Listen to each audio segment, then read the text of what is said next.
soir, je commence une nouvelle série qui s'appelle Devenir un temple dans le vent. Il nous est dit que nous sommes un temple. Ne savez-vous pas que vous êtes le temple de Dieu?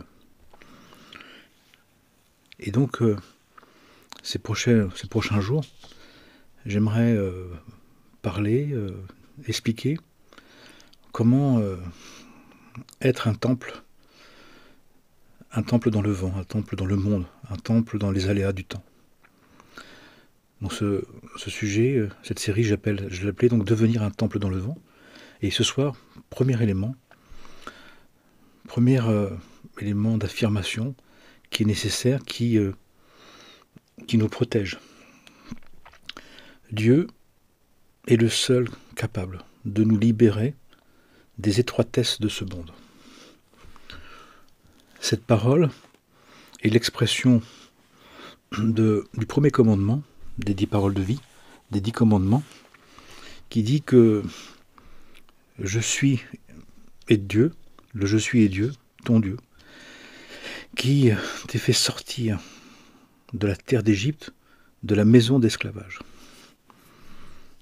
On nous dit que, par là, que la première chose que l'on doit se rappeler pour être dans le sacré, d'être dans le sacrement, d'être aligné avec les valeurs divines, la première chose qui correspond au plafond, à ce qui nous gouverne, à ce qui doit être notre cap, c'est que Dieu est le seul capable de nous libérer des étroitesses, des restrictions, des limitations de ce monde.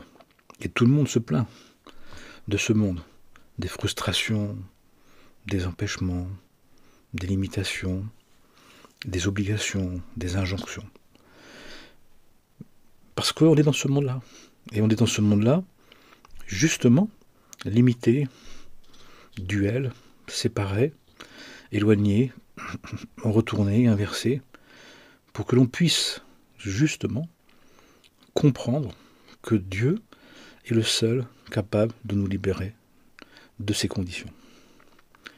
Pas nous, pas le monde, pas notre personnalité et pas le monde, ni les autres personnalités, mais Dieu seul. Et c'est le premier aspect de conscience que nous avons à réintégrer et à affirmer au quotidien. Si je le dis autrement, ça veut dire de croire en l'existence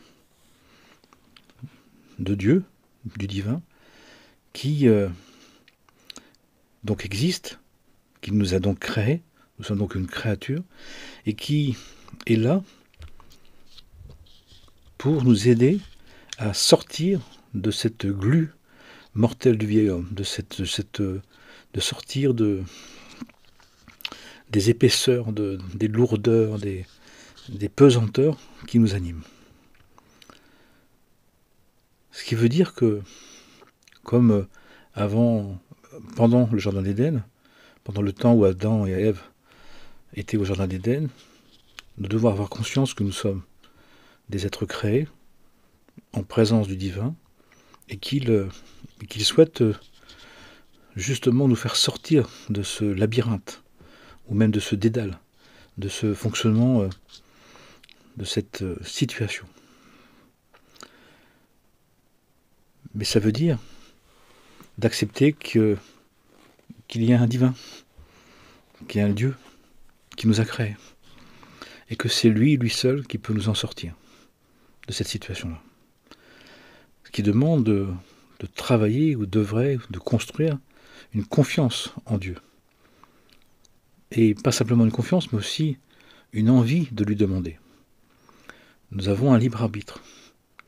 Nous avons la possibilité de nous débrouiller, de faire tout seul. Mais on sait déjà qu'en faisant tout seul, on ne peut pas y arriver.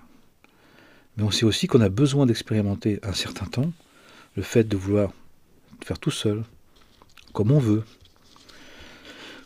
pour s'apercevoir justement que ça ne marche pas. La bonne conclusion, c'est que ça ne marche pas. Ça ne tient pas. Ça ne le fait pas, ça ne contente pas. Il y a ceux qui ne réussissent pas et qui sont frustrés, qui sont agacés. Et ceux qui réussissent mais qui sont insatisfaits.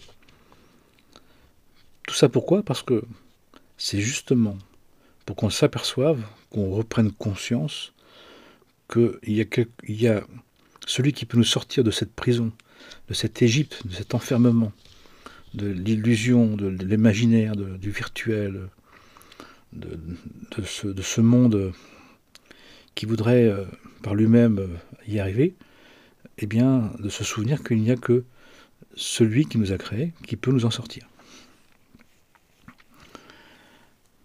Pour sortir de nos limites, sortir de nos étroitesses, sortir de nos fermetures, sortir de la fermeture mentale, des limites émotionnelles, des limites sentimentales, des limites mentales, ordinaires, il nous faut prendre sur nous ce joug divin, cet engagement.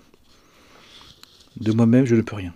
Non pas moi, mais le Christ en moi. Non pas moi, mais le je suis en moi. Non pas moi, mais par le divin en moi.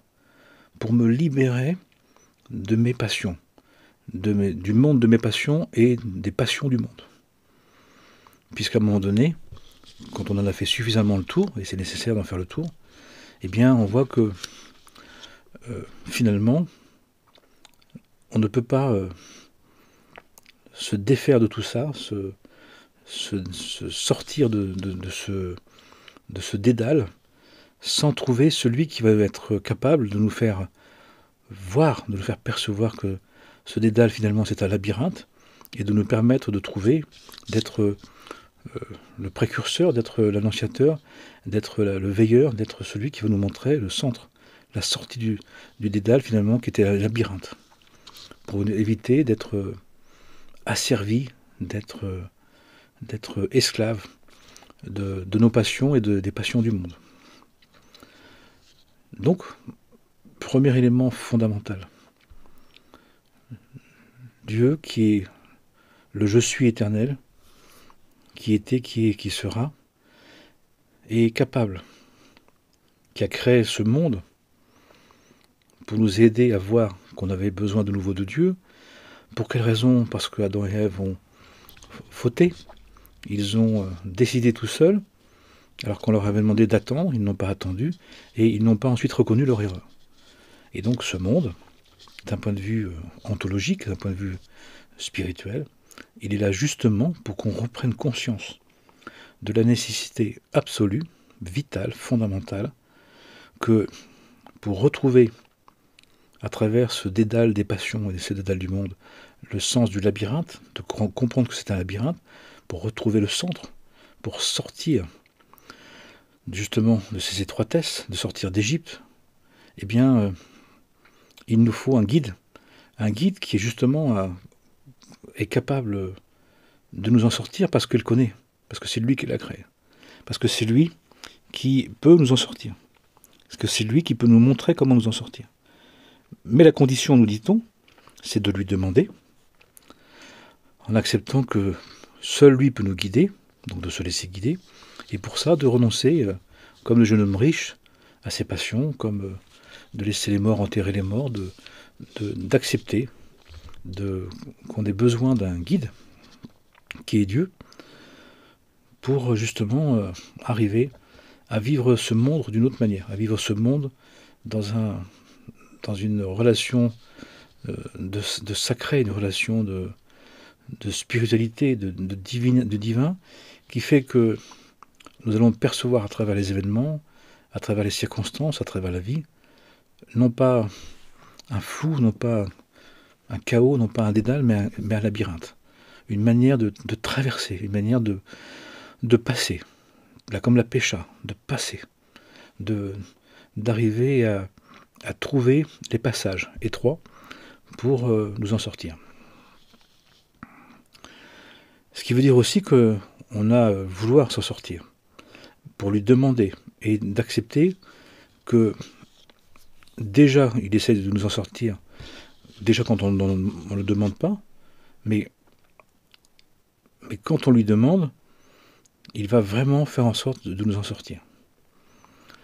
Il va faire en sorte de nous montrer que la majorité de ce qu'on avait fait, de ce qu'on voulait, de ce qu'on désirait, finalement nous a empêtrés, nous a mis dans une impasse, nous a mis dans une situation conflictuelle, dans une situation difficile, délicate. Et que sans ce guide-là, eh bien, on ne peut pas s'en sortir. On ne peut pas s'en sortir vers le haut. On ne peut pas arriver à se défaire de ce qui en nous, eh bien, justement, était dans une lecture des événements qui finalement fait que les choses se répètent, que les choses ne tiennent pas, que les choses ne se font pas vraiment. Tout simplement parce que, en faisant à notre manière, nous n'avons pas les yeux pour voir et nous n'avons pas les oreilles pour entendre, nous dit-on.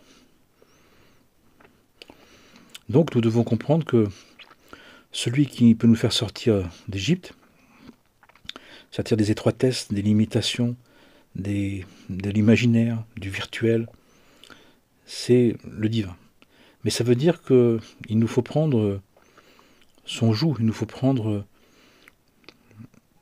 ce désir de Dieu, de lui demander de nous sortir de tout ça, comme un absolu, comme une demande perpétuelle, continuelle, journalière, quotidienne. En le voulant, en le désirant, en le nommant, en lui demandant, c'est pour, au fur et à mesure, pressentir, ressentir, percevoir ce qu'il y a à faire ou pas à faire. C'est aussi pour accepter ce qui va se produire. Le divin nous demande de participer par une adhésion libre, de donner notre accord en lui demandant. Puisque nous sommes les héritiers d'Adam et Ève qui se sont cachés après leur erreur, c'est là où ils ont fait une faute. Ils ont fait une erreur mais ils ne l'ont pas reconnue et n'ont pas demandé d'aide. Donc nous devons reconnaître que nous n'y arrivons pas et nous avons besoin de demander de l'aide pour justement réparer la faute d'Adam et Ève. Mais pas qu'une fois, pas qu'un instant. Ça s'appelle le chemin, comme les petits cailloux blancs. De mettre des petits cailloux blancs.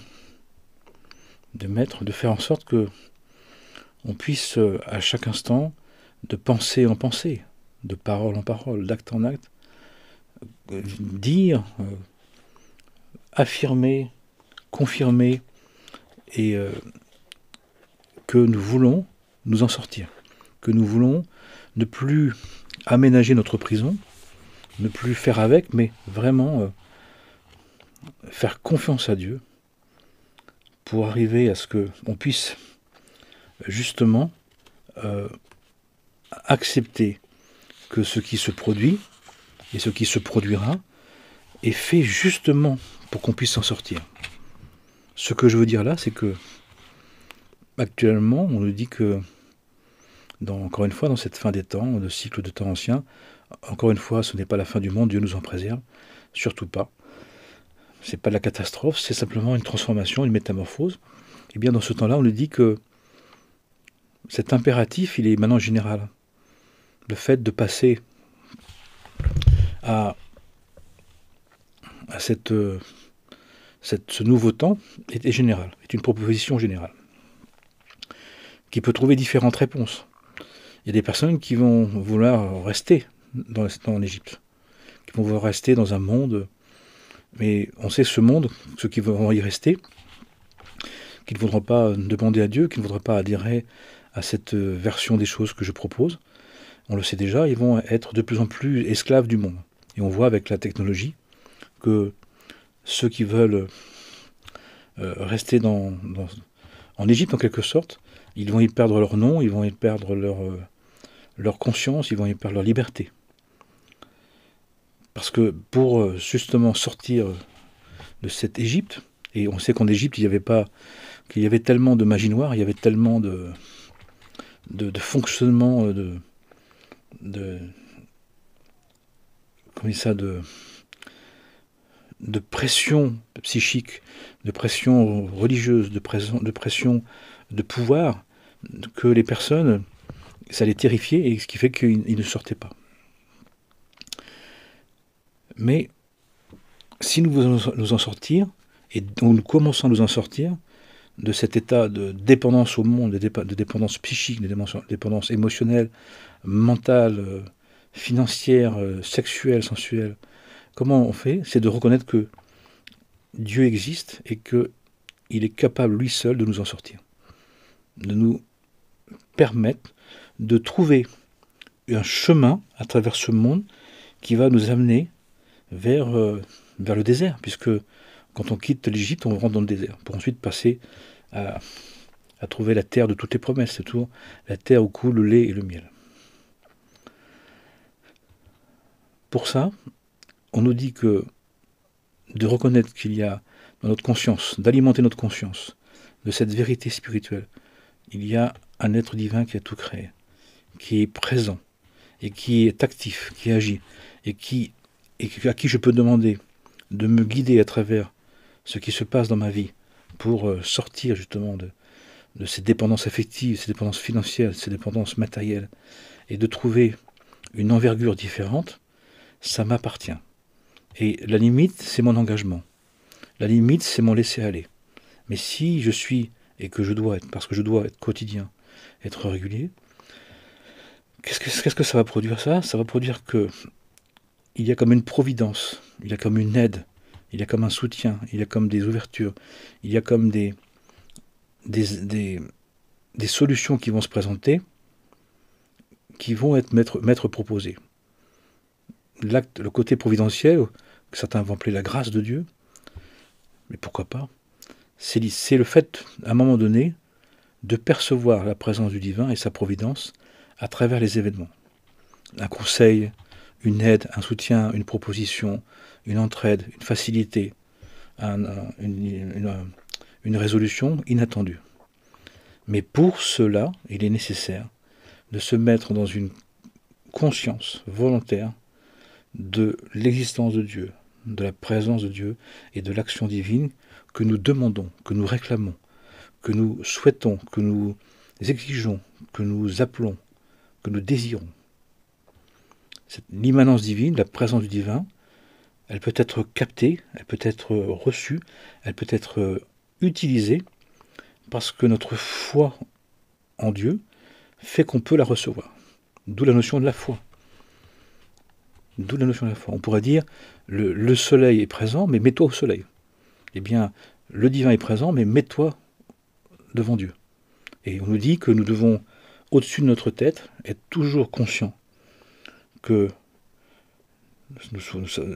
l'arbre de vie que nous sommes, où la tête, ce sont les racines, nos racines, nos conceptions, nos désirs, notre vouloir, doivent plonger dans la conscience de sa présence éternelle, entière, complète, transcendante, présente, agissante, et dont nous pouvons recevoir, dont nous pouvons nous servir, à partir du moment où nous décidons de lui faire confiance, de l'appeler, de lui demander de venir, de lui demander de nous guider, de nous demander de nous accompagner, de nous accomplir.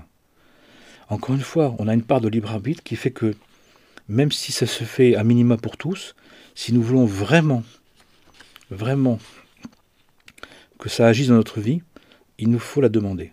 Pour quelle raison? Encore une fois, parce que Adam et Ève ont fait le choix, après leur erreur, de ne pas se confier à Dieu. Ils ont eu peur. Et donc nous devons reconnaître nos erreurs. L'erreur, c'est de dire, je n'y arrive pas tout seul. Et j'ai besoin de toi, Seigneur.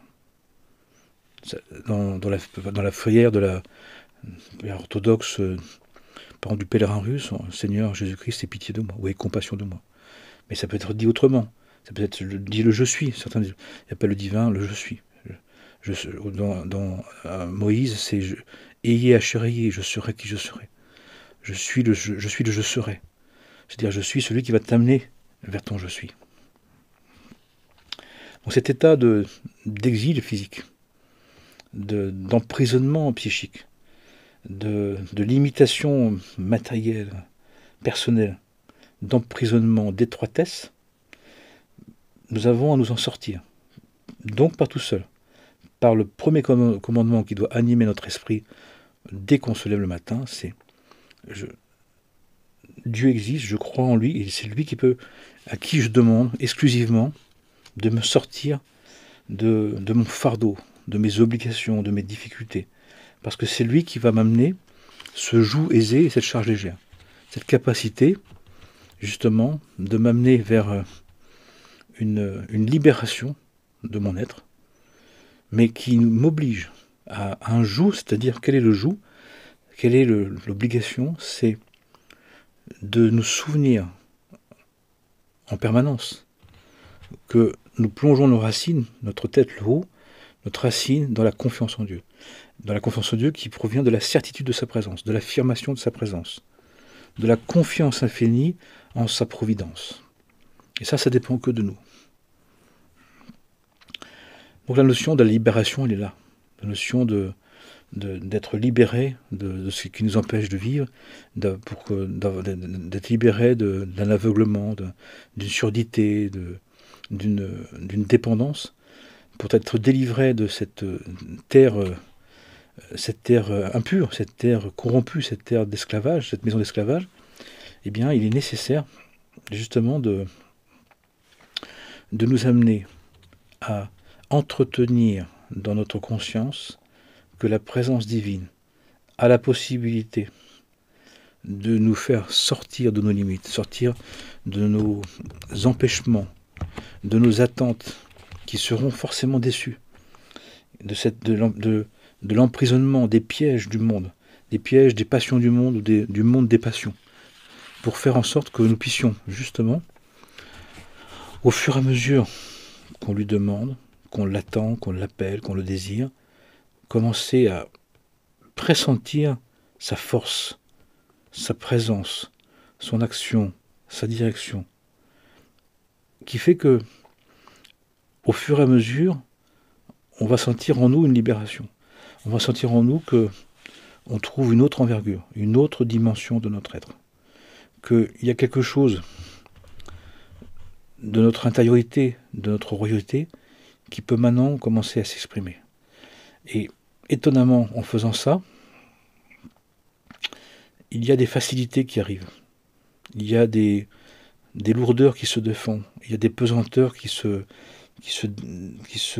s'allègent. Il y a des possibilités qui s'ouvrent à nous. Mais ça va demander aussi, dans ce cas-là, à ne pas être statique, à ne pas être fixé, à ne pas être figé, mais d'être dans un état d'accueil.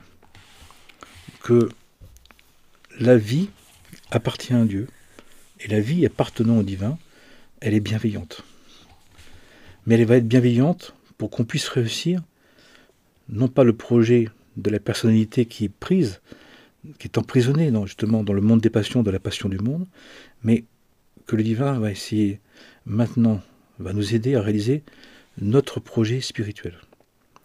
Projet spirituel qui est un projet, encore une fois, de nous sanctifier, de nous diviniser, de nous accomplir spirituellement parlant, qui fait que toutes les situations, toutes les circonstances, toutes les relations sont là pour qu'on développe les vertus spirituelles, qu'on se maîtrise, qu'on se bonifie, qu'on développe l'amour du prochain, l'amour de la vie, l'amour de Dieu, l'amour du monde, l'amour de la création. Mais ça veut dire aussi, de fait, que nous allons être défaits, nous allons être soulagés de tout ce qui finalement nous rendait dépendants, nous rendait esclaves, nous rendait collés, nous rendait fixés, nous rendait stagnants. Allons-nous l'accepter? Allons-nous accepter de perdre ce qu'il faut perdre? Laisse les morts enterrer les morts. Vends tous tes biens et suis-moi. Laisse, comme il dit à Abraham, il dit, quitte et laisse, quitte tes références personnelles. Suis la vie, suis le courant de la vie. Les êtres qui savent suivre le courant de la vie, ils sont entraînés dans des histoires, dans des aventures, dans des odyssées incroyables, mais ils peuvent tout vivre, mais rien ne leur appartient. Ils peuvent disposer de choses, mais ils ne peuvent pas les arrêter. Ils vont vers un travail intérieur, pour justement un travail de maîtrise de soi, une maîtrise de compréhension de soi, d'acceptation de soi. Mais il dispose des moyens pour le temps nécessaire. Et quand c'est terminé, ils les perdent. Mais ils n'arrivent pas à accumuler, ils n'arrivent pas à consommer, ils n'arrivent pas à stagner, ils n'arrivent pas à se fixer. Ils sont des passants. Et dans les évangiles, ils nous disent, apocryphes, vous êtes des passants. Donc ça veut dire aussi cette conséquence-là.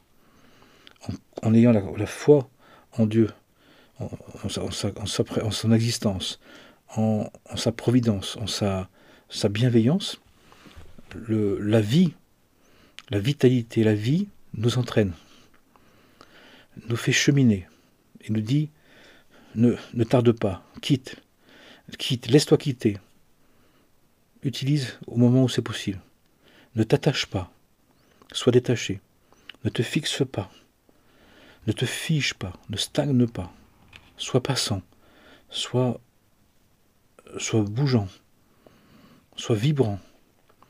Il y a cette notion d'être dans la vibration de la vie. Ça veut dire aussi que il y a comme une forme de disponibilité d'esprit à vivre ce qui est possible à vivre, ce qu'on peut vivre le temps nécessaire. Mais on ne retient pas. De toute façon, on ne peut pas retenir la vie.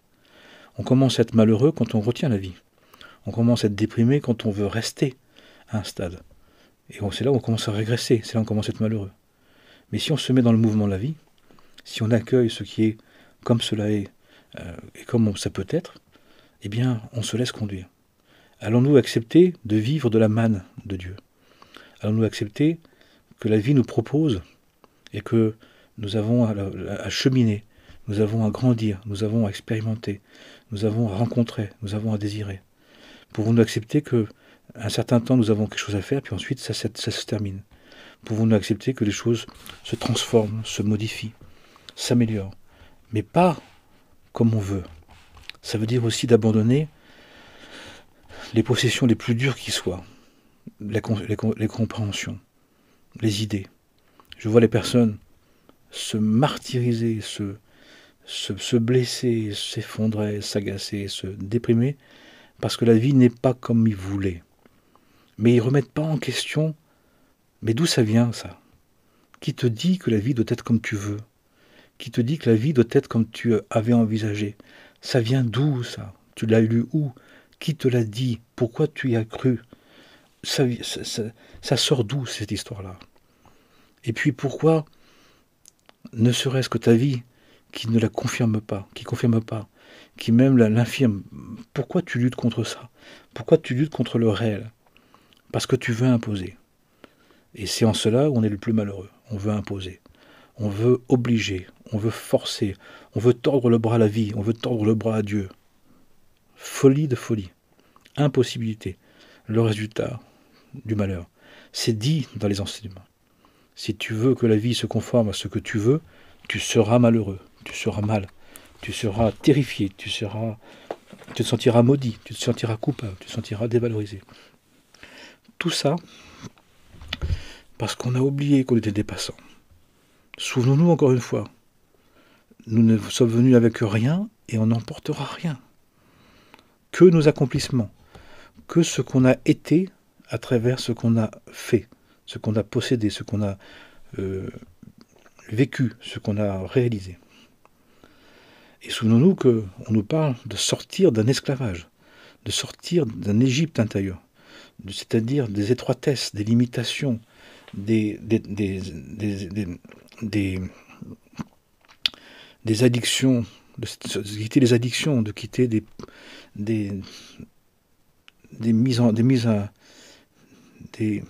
privations de liberté, des injonctions conscientes et inconscientes, des volontés, des désirs, des projections que nous avons à remettre en question, que nous n'avons pas à croire sur pied. C'est effarant comme les personnes sont théoriques, sont dans l'imaginaire, sont dans la projection, sont dans le racontage, sont dans le potentiel, sont dans des si je veux, je peux, si je crois, ça va le faire. On me l'a dit, et puis j'en ai envie, et je le souhaite. Ouais, mais le réel, il n'est pas là. Le réel spirituel, c'est de dire, Seigneur, que ta volonté soit faite. Que ta volonté soit faite. C'est toi qui sais. C'est toi qui sais. C'est toi qui peux me sortir de tout ça. C'est toi qui peux me guider, qui peux me sortir de ma manière de concevoir les choses, de ma manière de penser les choses, de cogiter, d'émotionner, de vouloir. Surtout quand ça ne marche pas. Quand ça marche encore, on peut comprendre qu'on s'y est attaché, on peut comprendre qu'on y croit. Mais quand ça ne marche pas, alors les personnes me disent « ouais, mais avant ça marchait ». Ouais, mais ça ne marche plus. Ouais, mais je veux que ça revienne comme avant. Vous voulez revenir comme avant? Vous vous souvenez ce que dit... vous êtes croyant? Et vous vous souvenez ce que Jésus dit à Nicodème? Tu veux revenir... tu veux revenir comme avant? Tu crois qu'il faut rentrer dans le ventre de ta mère? Tu crois que tu peux revenir en arrière? Ah, c'est impossible. Mais les personnes, ils veulent... Oui, mais si ça a marché, ça pourrait remarcher. Bah, essayez, je vous en prie. Mais quand vous avez essayé, que c'est pas possible, que vous vous cassez les côtes financièrement, que vous cassez les dents matériellement, que vous brisez les relations, et que vous continuez encore, cette insistance, c'est quoi? Ça sert à quoi? À rien. À part, finalement, mettre à jour cette toute-puissance qu'on avait, cette espèce de vouloir personnel où on voulait imposer à la vie ce qu'on veut. Sincèrement, on peut imposer à Dieu sa volonté? Comment on fait ça? C'est possible, ça? La réponse, c'est pas possible. Tout le travail, c'est un travail de développer de la confiance en Dieu, par la conscience de sa présence, pour nous faire réussir et accomplir. Que le Saint-Nom divin, béni soit-il, nous aide, nous guide et nous donne la force de lui faire confiance absolument en tout et pour tout, au quotidien, pour toujours et à jamais. Amen et Amen.